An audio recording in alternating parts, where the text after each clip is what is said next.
Open JCDrawing and find the wire jumping points of the corresponding motherboard. Click Schematic on the right side. Check the schematic and find the wire jumping points. Then scrape off the wire jumping points on the motherboard.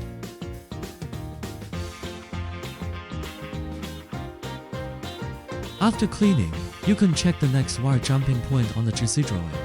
Confirm if the previous points are correct or not and locate the next point. Scrape.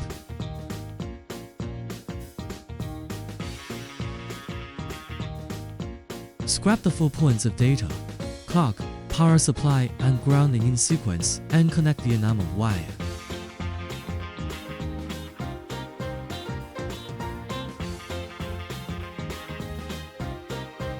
Then connect the motherboard to the corresponding point on the wire jump red and right adapter. Connect accordingly based on the markings on the adapter.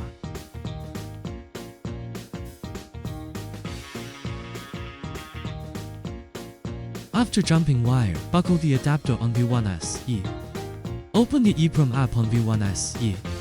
It will detect the IIC chip automatically. Click Reading and back up the data. After the data backup is completed, click Write to write the SYSCFG data. Data verify correct. The data has been written successfully. You can also connect V1SE to computer and open JCID repair platform. Click Chip Repair. Click Read to read the chip data. After complete reading data, you can save it to computer. After saving, click Open File. Select and open the chip data to be written. Then click Write to write the chip data.